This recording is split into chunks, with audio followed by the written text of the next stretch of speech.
નમસ્કાર વિદ્યાર્થી મિત્રો, હું રાહુલ વાઘેલા આજના લેક્ચરમાં આપનું હાર્દિક સ્વાગત કરું છું. વિદ્યાર્થી મિત્રો, આપણે આજે ધોરણ 9 વિજ્ઞાન અને ટેકનોલોજીમાં પ્રકરણ નંબર 13 એટલે કે આપણે માંદા શા માટે પડીએ છીએ એની ચર્ચા કરવાની છે. હવે વિદ્યાર્થી મિત્રો, અહીં બીમારીઓની ચર્ચા થઈ રહી છે કે આપણે માંદા શા માટે પડીએ છીએ, આપણું સ્વાસ્થ્ય શા માટે બગડે છે. તો બાળકો, આપણા સ્વાસ્થ્યને લગતા અમુક આપણા આજુબાજુના ફેરફારોને પણ આપણે જોવા જોઈશે. એટલે વિદ્યાર્થી મિત્રો, સ્વાસ્થ્ય એટલે શું અને એ સ્વાસ્થ્યમાં જે કમી રહી જાય છે, જે વિદ્યાર્થી મિત્રો એમાં ઘટાડો થાય છે, એ શાના કારણે થાય છે એની પણ ચર્ચા કરીશું. તો વિદ્યાર્થી મિત્રો, જ્યારે પણ આપણા શરીરની, આપણા કોષની, આપણી પેશીઓની બધી જ ક્રિયાઓ એકબીજા સાથે સંકળાયેલી છે, એ બધી ક્રિયાઓ વિદ્યાર્થી મિત્રો જો સારી રીતે અને વિદ્યાર્થી મિત્રો સંતુલનમાં રહે તો વિદ્યાર્થી મિત્રો આપણે સ્વસ્થ છીએ એવું કહી શકાય. પરંતુ વિદ્યાર્થી મિત્રો, જ્યારે આ ક્રિયાઓ અટકી જાય અથવા આ ક્રિયાઓ અસંતુલિત થઈ જાય બાળકો, ત્યારે કહી શકાય કે આપણું સ્વાસ્થ્ય બરાબર નથી. અને વિદ્યાર્થી મિત્રો, આવું થવાનું કારણ શું હોઈ શકે છે?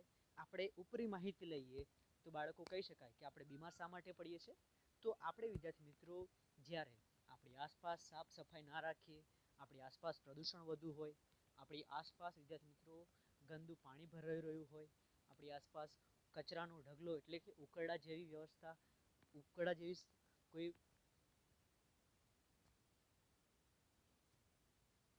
રચના ઉદ્ભવી હોય, તો પણ કહી શકાય બાળકો કે આપણે એમના દ્વારા જે બેક્ટેરિયા છે, જે વાયરસ છે, જે જીવાણુઓ છે એ ઉત્પન્ન થઈ અને વાતાવરણમાં ફેલાય છે અને એ જ વાતાવરણમાં આપણે રહીએ છીએ. એટલે બાળકો કહી શકાય કે આપણે પણ બીમાર થઈ શકીએ છીએ.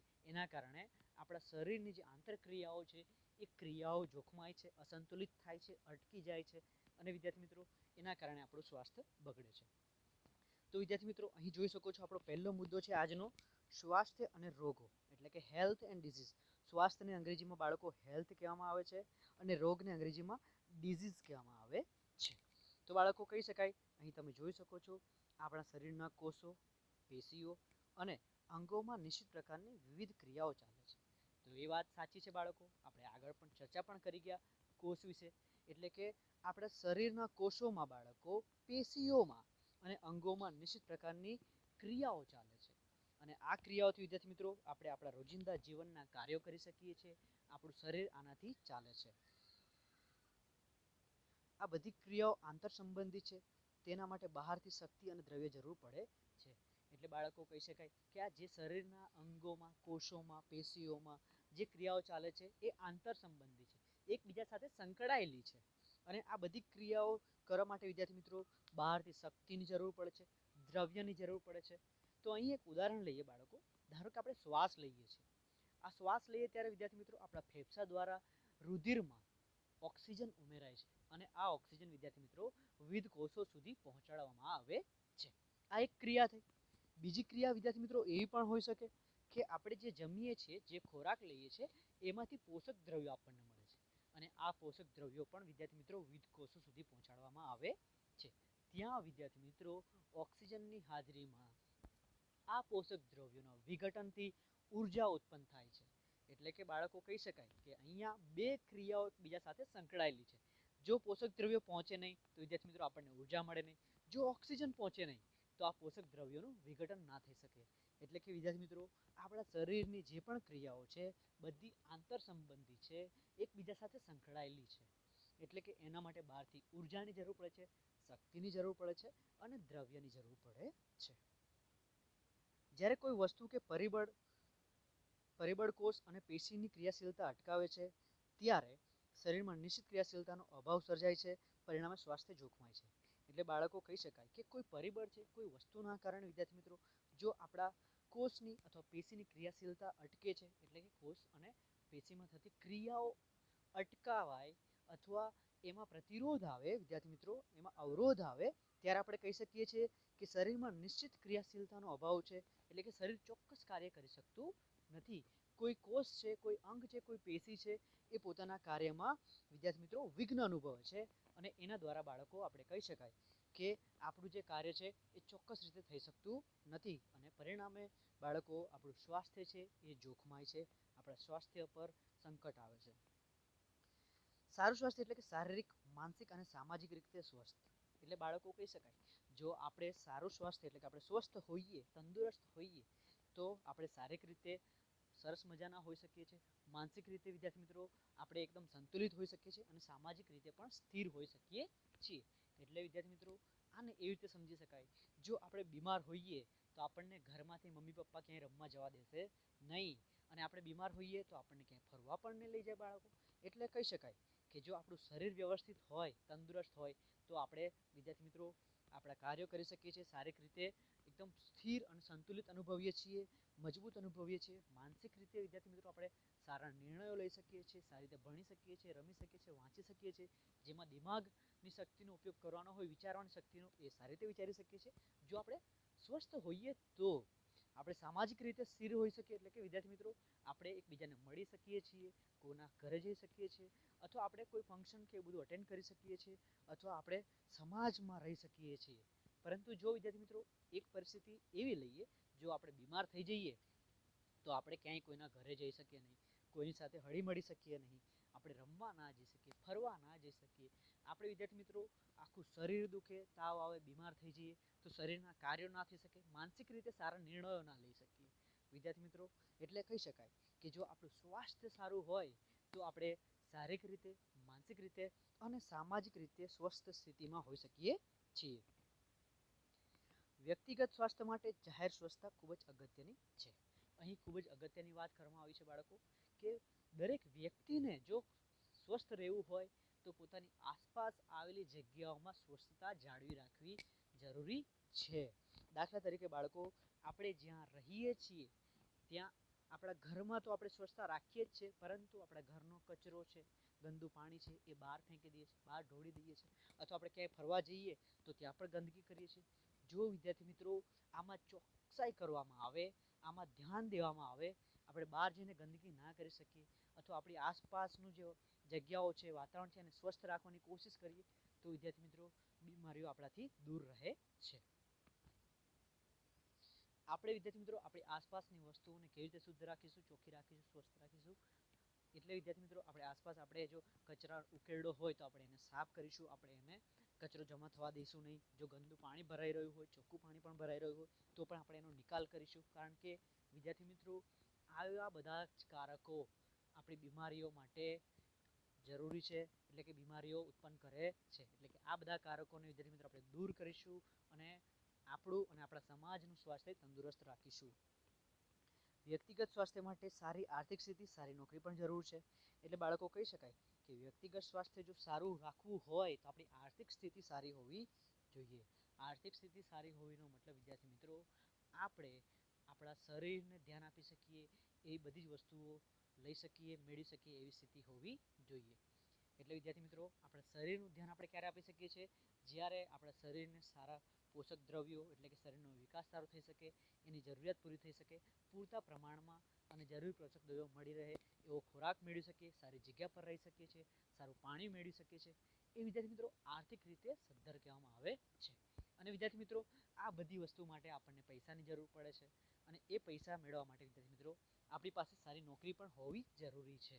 એટલે અહીં બાળકો એવું પણ કહી શકાય કે ગરીબ માણસોના સ્વાસ્થ્ય સારા પણ ન પણ હોઈ શકે, કારણ કે વિદ્યાર્થી મિત્રો એ પોતાનું પૂરતું ધ્યાન રાખી નથી શકતા, પોતાના શરીરને પૂરતો પોષક તત્વો નથી મેળવી શકતા, અથવા પૂરતો વિદ્યાર્થી મિત્રો ફેસિલિટી નથી આપી શકતા, જેના કારણે એમનું સ્વાસ્થ્ય બગડે છે. અને આપણા દેશની ચર્ચા કરીએ વિદ્યાર્થી મિત્રો તો આપણા દેશમાં આવી જ પરિસ્થિતિ છે કે જે ગરીબ માણસો છે એમાં વિદ્યાર્થી મિત્રો બીમારીઓનું પ્રમાણ ખૂબ જ વધુ પ્રમાણમાં હોય છે, કારણ કે વિદ્યાર્થી મિત્રો એમની રોગ પ્રતિકારક શક્તિ, એમનું સ્વાસ્થ્ય પહેલેથી જ વિદ્યાર્થી મિત્રો જોખમમાં આવેલું હોય છે. મનુષ્ય તેમજ અન્ય પ્રાણીઓ કે વનસ્પતિઓમાં ચેપ, કુપોષણ કે કોષપેશીના અસામાન્ય ક્રિયાઓને પરિણામે સર્જાતી અસ્વસ્થતાને રોગ તરીકે ઓળખવામાં આવે છે. તો વિદ્યાર્થી મિત્રો અહીં રોગ એટલે શું એની ચર્ચા કરી છે.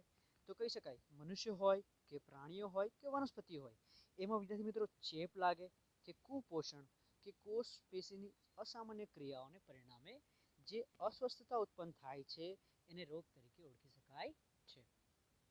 અહીં વિદ્યાર્થી મિત્રો કુપોષણ એટલે કે વિદ્યાર્થી મિત્રો આપણા શરીરને જે પોષક દ્રવ્યો જોઈએ છે અને જે જરૂરી છે અને પૂરતા પ્રમાણમાં વિદ્યાર્થી મિત્રો મળી રહે તો એને સુપોષણ કહેવામાં આવે છે, પરંતુ જો પૂરતા પ્રમાણમાં ન મળી રહે તો એને કુપોષણ કહેવામાં આવે છે. હવે વિદ્યાર્થી મિત્રો આગળ ચર્ચા કરીશું રોગના કારણો. Cause of disease. કોઝ એટલે કે કારણ અને ડિઝીઝ એટલે કે રોગ. તો રોગ કયા કારણોથી થાય છે એની ચર્ચા કરીશું. તો અહીં બાળકો પહેલો મુદ્દો છે રોગ થાય ત્યારે શરીરના એક અથવા વધારે તંત્રના કાર્યો અથવા બાહ્ય દેખાવ ખરાબ થાય છે અને તેમાં ફેરફાર થાય છે. તો બાળકો કહી શકાય કે જ્યારે આપણને રોગ થાય છે તો શરીરની અંદરના એકથી વધારે તંત્ર એ વિદ્યાર્થી મિત્રો પોતાનું કાર્ય બરાબર કરી શકતા નથી. અને એ વિદ્યાર્થી મિત્રો આપણે બધાએ પણ અનુભવ્યું છે કે જ્યારે આપણે બીમાર હોઈએ ત્યારે આપણે રમવા ના જઈ શકીએ કારણ કે આપણને થાક લાગે છે, આપણું શરીર દુખતું હોય છે, આપણે ચાલી પણ ના શકીએ, આપણે બેડ રેસ્ટ લેવો પડે છે. બરાબર છે? એટલે કે આપણા શરીરના કાર્યો સારી રીતે થઈ શકતા નથી. બાહ્ય દેખાવ ખરાબ થઈ જાય છે અને તેમાં ફેરફાર થાય છે. એટલે કે કહી શકાય કે કોઈ બીમાર વ્યક્તિ હોય વિદ્યાર્થી મિત્રો એને બહારથી એના મુખ ઉપરથી જ ઓળખી શકાય છે. એને બહારથી જોતા જ ખબર પડી જાય છે કે આ વ્યક્તિ બીમાર છે, આ વ્યક્તિને કશો રોગ થયો છે. કારણ કે વિદ્યાર્થી મિત્રો આપણા શરીરની રચના પણ આપણા સ્વાસ્થ્ય સાથે જોડાયેલી છે. જો આપણે સ્વસ્થ થઈશું તો આપણી બોડી લેંગ્વેજ એટલે કે વિદ્યાર્થી મિત્રો આપણા શરીરની સ્થિતિ પરથી ખબર પડી જાય કે આ વ્યક્તિ સ્વસ્થ છે અને આ વ્યક્તિ બીમાર છે. આંતરિક કારણોમાં હૃદય, મૂત્રપિંડ, યકૃત જેવા વિવિધ અંગોના અસામાન્ય કાર્ય, જનીન વિકૃતિઓ, અંતઃસ્રાવનું અસંતુલન કે શરીરના પ્રતિકારક તંત્રની અસામાન્ય ક્રિયાવિધિ જવાબદાર હોઈ શકે છે.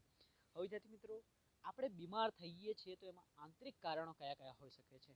તો કહી શકાય કે જે આપણા શરીરના આંતરિક અંગો છે એ પોતાનું કાર્ય વ્યવસ્થિત અને સંતુલિત સ્થિતિમાં ન હોવાને કારણે કરી શકતા નથી. જેમ કે હૃદય છે, મૂત્રપિંડ છે, યકૃત છે, આ વિવિધ પ્રકારના અંગો છે વિદ્યાર્થી મિત્રો જે પોતાનું કાર્ય સારી રીતે કરી શકતા નથી અને એના કારણે વિદ્યાર્થી મિત્રો આપણું શરીર પણ કમજોર મહેસૂસ કરે છે અને વિદ્યાર્થી મિત્રો આપણી રોગ પ્રતિકારક શક્તિ એટલે કે એને અંગ્રેજીમાં ઇમ્યુન સિસ્ટમ કહેવાય એ પણ નબળી પડે છે. અને એ નબળી હોવાને કારણે વિદ્યાર્થી મિત્રો આપણી પર આવેલી બીમારી હાવી થઈ જાય છે અને વિદ્યાર્થી મિત્રો આપણે બીમાર પડીએ છીએ. જેમ કે અહીં ચર્ચા કરીએ વિદ્યાર્થી મિત્રો મૂત્રપિંડની, તો એ આપણા શરીરનો કચરો બહાર નીકાળે છે. પરંતુ વિદ્યાર્થી મિત્રો જો એની જ કાર્યક્ષમતા ઘટી જાય તો આપણા શરીરમાંથી કચરો નીકળતો ઓછો થઈ જાય છે અથવા બંધ થઈ જાય તો આપણે બીમારીઓનું ઘર હોઈ શકે છે, આપણને મોટી બીમારી થઈ શકે છે.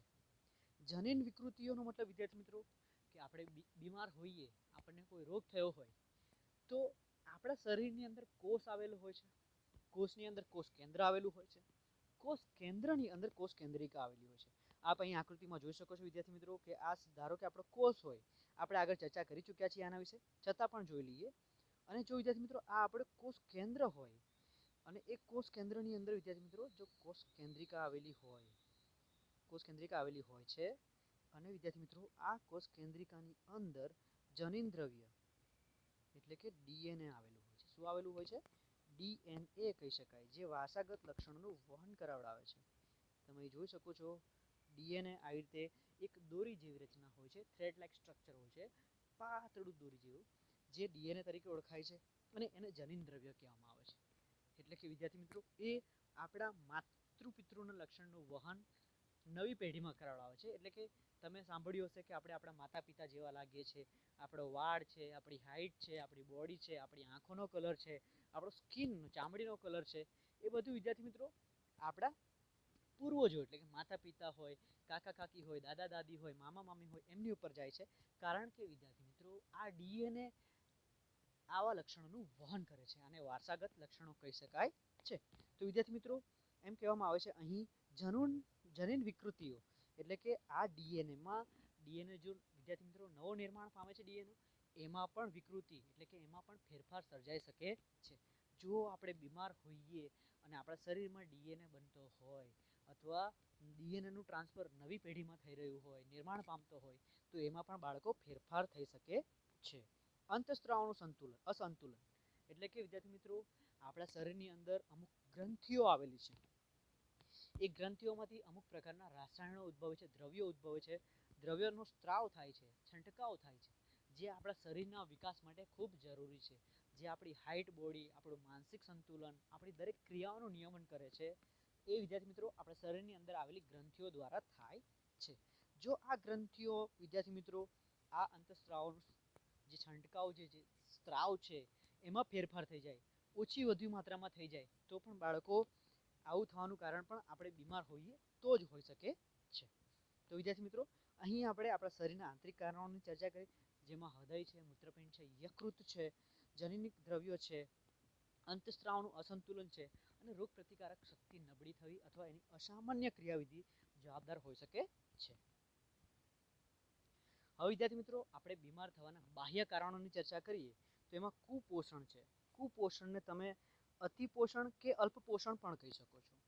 અતિપોષણનો મતલબ વિદ્યાર્થી મિત્રો કે વધુ પ્રમાણમાં ખોરાક લેવાથી જે જરૂરી પોષક દ્રવ્યો છે એના કરતાં વધુ પ્રમાણમાં પોષક દ્રવ્યો મેળવવા. જેમ કે કોઈ બાળક કે કોઈ વ્યક્તિ મેદસ્વી છે, એટલે કે વધુ પ્રમાણમાં વિદ્યાર્થી મિત્રો જાડો છે, તો એનું કારણ છે અતિપોષણ. અતિપોષણને તમે અંગ્રેજીમાં ઓવરફીડિંગ પણ કહી શકો છો. એટલે કે હષ્ટપુષ્ટ જે હોય એવા વ્યક્તિની ચર્ચા થઈ રહી છે. અને અલ્પ પોષણનો મતલબ વિદ્યાર્થી મિત્રો કે એવી વ્યક્તિ, એવું બાળક કે જે વિદ્યાર્થી મિત્રો પૂરતા પ્રમાણમાં પોષક દ્રવ્યો અને પોષક તત્વો મેળવી શકતું નથી અને જરૂરી પોષક દ્રવ્યો મેળવી શકતું નથી, જેનો વિકાસ અધૂરો અને વિકાસ અવરોધેલો થયેલો હોય એવા વ્યક્તિની અહીં ચર્ચા થઈ રહી છે.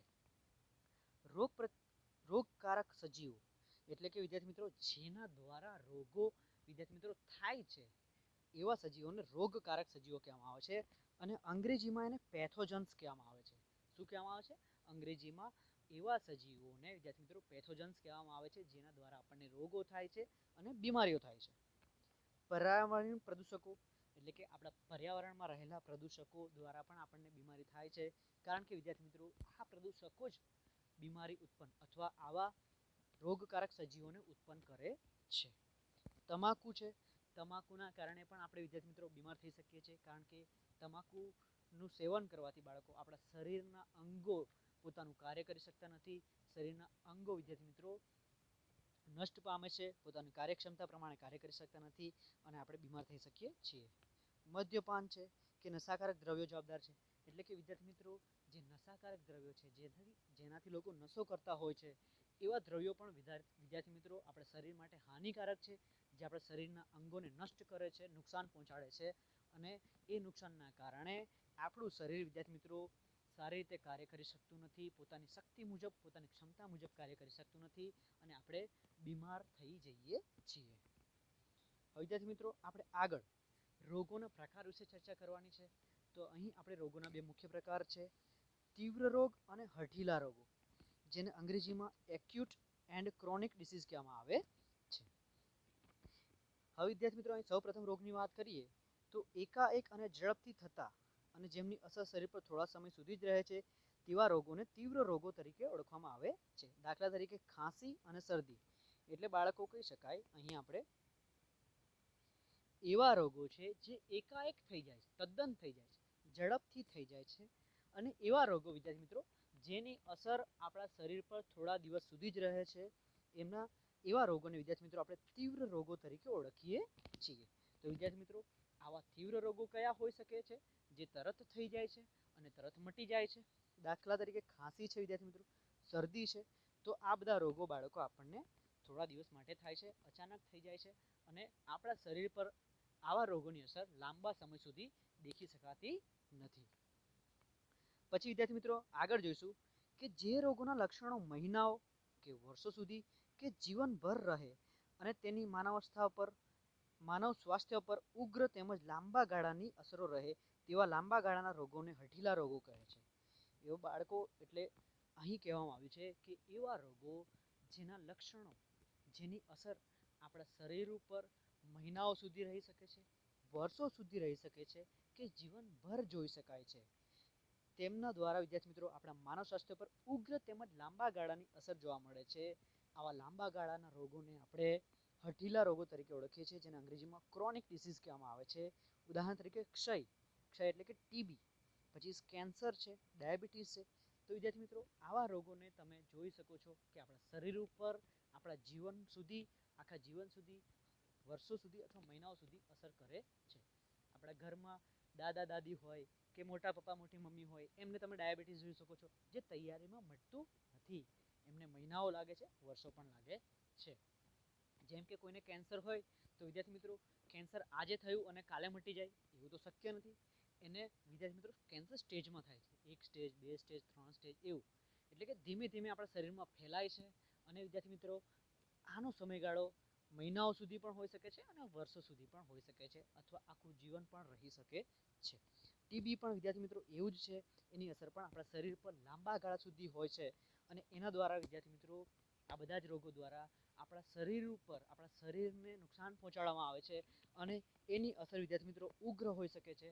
એટલે કે શરીરના અમુક અંગો કામ કરવાનું બંધ કરી દે છે, આપણું શરીર પોતાની ક્ષમતા મુજબ કાર્ય કરી શકતું નથી. તો અહીં વિદ્યાર્થી મિત્રો આપણે બે રોગો જોયા, તીવ્ર રોગો અને હઠીલા રોગો. તીવ્ર રોગનું ઉદાહરણ હતું વિદ્યાર્થી મિત્રો ખાંસી અને શરદી, જ્યારે હઠીલા રોગોનું ઉદાહરણ હતું ક્ષય, કેન્સર, ટીબી.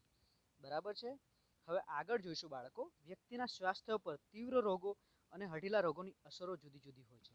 એટલે આપણે કહી શકાય કે કોઈ વ્યક્તિને વિદ્યાર્થી મિત્રો જો તીવ્ર રોગ થયો હોય એના સ્વાસ્થ્ય પર તીવ્ર રોગોની અસર અલગ હોય છે, અને જો કોઈને આપણા હઠીલા રોગો થયા હોય તો એ હઠીલા રોગોની એ વ્યક્તિ પર સ્વાસ્થ્ય પર અસર અલગ અલગ હોય છે. તીવ્ર રોગોની સામાન્ય સ્વાસ્થ્ય પર કોઈ મોટી અસર થતી નથી. થોડા સમય પછી આ રોગો મટી જાય છે. એટલે બાળકો કહી શકાય કે તીવ્ર રોગ થયો હોય તો એની અસર આપણા સ્વાસ્થ્ય પર, આપણા શરીર પર મોટા પ્રમાણમાં હોતી નથી, મોટી અસર હોતી નથી અને થોડા સમયમાં જ આ રોગો આપણા શરીરમાંથી દૂર થઈ જાય છે, આપણું સ્વાસ્થ્ય પાછું તંદુરસ્ત થઈ જાય છે. પરંતુ બાળકો હઠીલા રોગોની સ્વાસ્થ્ય પર મોટી અસર જોવા મળે છે.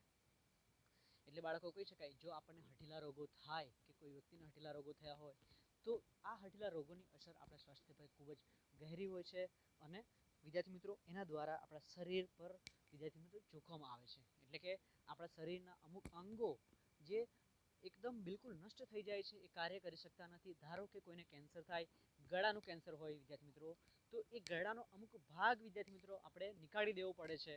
અથવા કોઈને મોંનું કેન્સર હોય તો મોંની અંદરનો અમુક ભાગ નીકાળી દેવો પડે છે. અથવા લીવરનું કેન્સર હોય, પેનક્રિયાટિક કેન્સર હોય, જઠરનું કેન્સર હોય. બાળકો એવા અલગ અલગ ભાગો આપણા શરીરમાં એના દ્વારા સંકળાઈ જાય છે. એમાં વિદ્યાર્થી મિત્રો એવા ભાગોને આ કેન્સર જેવી મોટી મોટી બીમારીઓ નષ્ટ કરી દે છે.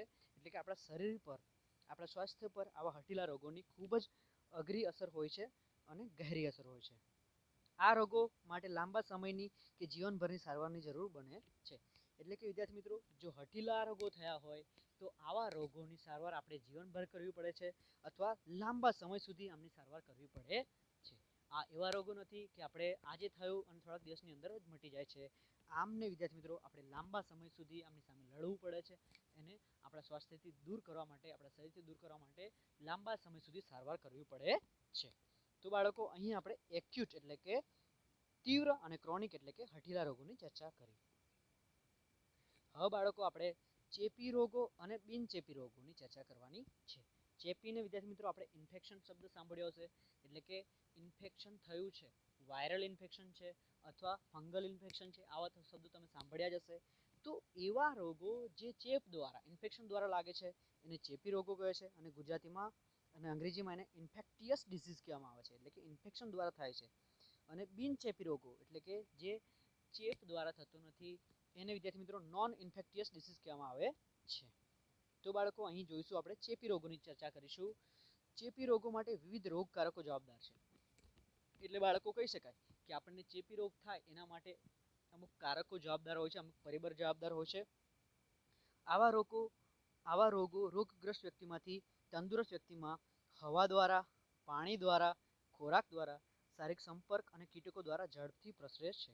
એટલે બાળકો કહી શકાય કે ચેપી રોગો આપણે, તમે આવી વાત તો સાંભળી જશે કે ચેપ લાગ્યો છે, એનો મતલબ કે એક વ્યક્તિમાંથી, એક બીમાર વ્યક્તિમાંથી તંદુરસ્ત વ્યક્તિમાં રોગનો ફેલાવો થવો.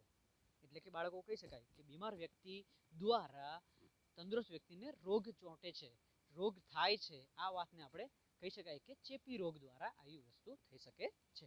અને વિદ્યાર્થી મિત્રો આ એક વ્યક્તિમાંથી બીજી વ્યક્તિમાં કેવી રીતે ફેલાય છે એના માટે અમુક પરિબળો, અમુક કારકો જવાબદાર છે.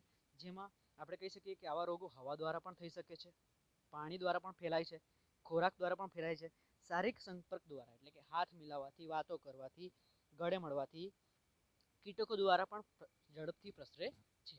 ઉદાહરણ તરીકે વિદ્યાર્થી મિત્રો હાલમાં આપણે આ જે પરિસ્થિતિમાંથી પસાર થઈ રહ્યા છીએ, અહીં અત્યારે કોરોના વાયરસની મહામારી ચાલી રહી છે. તો બાળકો આપણને ખબર છે કે કોરોના વાયરસ કેવા પ્રકારનો રોગ છે, ચેપી રોગ છે કે બિનચેપી રોગ છે. તો આપણે જાણીએ છીએ કોરોના વાયરસના લક્ષણો કેવા છે. એ હવામાં પણ હોઈ શકે છે, એટલે કે હવા દ્વારા પણ ફેલાઈ શકે છે, પાણી દ્વારા પણ ફેલાઈ શકે છે, ખોરાક દ્વારા અથવા શારીરિક સંપર્ક દ્વારા એટલે કે હાથ મિલાવવાથી, ગળે મળવાથી અને કીટકો દ્વારા એટલે કે કોરોના વાયરસ પણ ખુદ જ એક વાયરસ છે, એટલે કે એના દ્વારા પણ ફેલી શકે છે. તો આપણે કહી શકીએ વિદ્યાર્થી મિત્રો કે કોરોના વાયરસ પણ એક ચેપી રોગ છે. અહીં બાળકો તમે રોગજન્ય સજીવો એટલે કે રોગકારકો, આ જે રોગ ફેલાવે છે ચેપી રોગ, એ વિદ્યાર્થી મિત્રો કેવા કેવા રોગકારકો દ્વારા ફેલાય છે એની ચર્ચા કરીશું. તો અહીં સૌ પ્રથમ જોઈ શકો છો વાયરસ, પછી બેક્ટેરિયા છે, પછી રોગકારક તરીકે પ્રજીવ છે, ફૂગ છે અને કૃમિઓ હોય છે. તો વિદ્યાર્થી મિત્રો આ બધા રોગકારકો છે જેના દ્વારા આપણા શરીરમાં રોગ ઉત્પન્ન થાય છે, રોગ ફેલાય છે. વાયરસની ચર્ચા કરીએ તો એમાં વિદ્યાર્થી મિત્રો એઇડ્સ આવે છે, કમળો પણ આવે છે. એટલે બાળકો કહી શકાય એઇડ્સનું ફૂલ ફોર્મ છે એક્વાયર્ડ એમ્યુનો ડેફિશિયન્સી સિન્ડ્રોમ, અને કમળો પણ વિદ્યાર્થી મિત્રો વાયરસ દ્વારા જ ફેલાય છે. પછી બેક્ટેરિયાની ચર્ચા કરીએ તો ક્ષય એટલે કે ટીબી બેક્ટેરિયા દ્વારા થાય છે, ટાઇફોઇડ પણ બેક્ટેરિયા દ્વારા થાય છે. પ્રજીવમાં વિદ્યાર્થી મિત્રો તમે જોઈ શકો છો મલેરિયા પ્રજીવ દ્વારા થાય છે, એટલે કે પરજીવ એટલે કે પ્રજીવ. પછી કાલા અઝર છે, નિંદ્રા રોગ છે, આ બધા રોગો વિદ્યાર્થી મિત્રો પ્રજીવ દ્વારા થાય છે. મલેરિયાની વાત કરીએ તો મલેરિયા વિદ્યાર્થી મિત્રો મચ્છર દ્વારા થાય છે, અને એ પણ સ્ત્રી મચ્છર એટલે કે ફિમેલ મસ્કીટો દ્વારા થાય છે, અને એનું નામ છે એનાફિલિસ, બરાબર. પછી વિદ્યાર્થી મિત્રો ફૂગ છે, એટલે કે ફૂગ દ્વારા દાદર થઈ શકે છે, એટલે કે વિદ્યાર્થી મિત્રો આપણે જોયું હશે કે આપણા શરીરમાં એક ગોળ ચાઠા જેવું થાય છે અને વધારે પડતી ખંજવાળ આવે છે. વિદ્યાર્થી મિત્રો આપણે ખંજવાળી એટલે ધીમે ધીમે આ દાદર છે એ ફેલાતી જાય છે અને રોગ તરીકે પ્રસરી જાય છે. પછી ખસ છે, એટલે કે ચિકન પોક્સ નામની બીમારી, એટલે કે આપણા શરીરમાં વિદ્યાર્થી મિત્રો ખંજવાળવાને કારણે એ આખા શરીરમાં ફેલાય છે. આપણે જે હાથથી ખંજવાળ્યું હોય એ નખમાં વિદ્યાર્થી મિત્રો આ ફૂગ રહી જાય છે અને પછી શરીરના બીજા ભાગે અડતા એ રીતે વિદ્યાર્થી મિત્રો ખંજવાળતા આખા શરીરમાં ફેલાય છે. એને ખસ તરીકે તમે ઓળખી શકો છો. ચામડીના વિવિધ રોગો આ રીતે થાય છે. એટલે બાળકો કહી શકાય કે આપણા શરીરમાં વિવિધ ભાગોમાં ખંજવાળવાથી, લોહી નીકળવાથી અથવા પાકી જવાથી ગુમડા ઉત્પન્ન થાય છે. પછી એમાંથી વિદ્યાર્થી મિત્રો એકમાંથી બે થાય અને બહુ બધા ઉત્પન્ન થાય, એ આ ફૂગ દ્વારા થઈ શકે છે. પછી કૃમિઓ છે વિદ્યાર્થી મિત્રો, કૃમિઓમાં તમે હાથી પગો નામનો રોગ જોઈ શકો છો, વાળા નામનો રોગ જોઈ શકો છો. આ બધા રોગ વિદ્યાર્થી મિત્રો રોગજન્ય સજીવો દ્વારા તમને જોવા મળે છે. હવે બાળકો બિનચેપી રોગો એટલે કે રોગકારકો વડે થતા નથી, તેમજ એક વ્યક્તિમાંથી બીજી વ્યક્તિમાં ફેલાતા નથી. તો વિદ્યાર્થી મિત્રો બિનચેપી રોગો એટલે કે નોન ઇન્ફેક્ટિયસ ડિસીઝ એવા રોગોની વાત છે જે વિદ્યાર્થી મિત્રો એકબીજાને અડવાથી અથવા એક વ્યક્તિમાંથી બીજા વ્યક્તિમાં ફેલાતો નથી. આવા રોગો વિદ્યાર્થી મિત્રો અકસ્માતના કારણે, જનનિક કારણો, મેદસ્વીતા, કસરતનો અભાવ વગેરેના કારણે વિદ્યાર્થી મિત્રો બિનચેપી રોગો થાય છે. દાખલા તરીકે કેન્સર છે, હૃદય રોગ છે, ડાયાબિટીસ છે. આ બધા રોગો વિદ્યાર્થી મિત્રો એકબીજાના સંપર્કમાં આવવાથી, એકબીજાને અડવાથી અથવા હવા, પાણી અથવા ખોરાક દ્વારા ફેલાતા નથી. અહીં વિદ્યાર્થી મિત્રો કહી શકાય કે જો કોઈ વ્યક્તિના જનનિક કારણો છે, જનનિક દ્રવ્યમાં ફેરફાર થયેલો છે, તો એને વિદ્યાર્થી મિત્રો માતૃ શરીરમાંથી જ રોગ મળેલો હોય છે.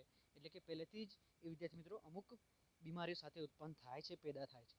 મેદસ્વી વ્યક્તિઓની વાત કરીએ તો મેદસ્વીતાપણું પણ વિદ્યાર્થી મિત્રો એક પ્રકારનું રોગોનું ઘર છે. જો આપણે વધુ પ્રમાણમાં જાડા હોઈએ વિદ્યાર્થી મિત્રો તો આપણા શરીરના અંગો એકદમ શિથિલ હોય છે, સારી રીતે કાર્ય કરી શકતા નથી, અને એ બીમારીઓને આમંત્રણ આપે છે.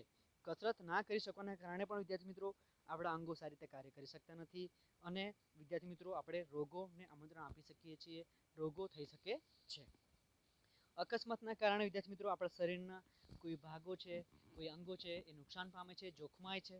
એમને વિદ્યાર્થી મિત્રો નુકસાનના કારણે એ પણ પોતાનું કાર્ય કરી શકતા નથી અને બીમારી થઈ શકે છે. તો વિદ્યાર્થી મિત્રો આવા રોગો જેમ કે કેન્સર છે, હૃદય રોગ છે, ડાયાબિટીસ છે, એ બિનચેપી રોગોના ઉદાહરણ છે જે એક વ્યક્તિમાંથી બીજી વ્યક્તિમાં ફેલાતા નથી. તો વિદ્યાર્થી મિત્રો આપણે આજે ચેપ્ટર નંબર 3 એટલે કે આપણે શા માટે માંદા પડીએ છીએ એમાં અમુક મુદ્દાઓની ચર્ચા કરી. જો તમને આ મુદ્દાઓમાં કોઈ પણ પ્રકારનો પ્રોબ્લેમ હોય, કોઈ પણ પ્રકારનું તમને મુશ્કેલ હોય, કન્ફ્યુઝન હોય, તો આપ મને મેસેજ કરી અને કોલ કરીને જણાવી શકો છો. હું આશા રાખું છું કે તમને આજના લેક્ચરમાં સમજણ પડી હશે. તો આજે મારી સાથે જોડાવા બદલ આપનો ખૂબ ખૂબ આભાર. ધન્યવાદ.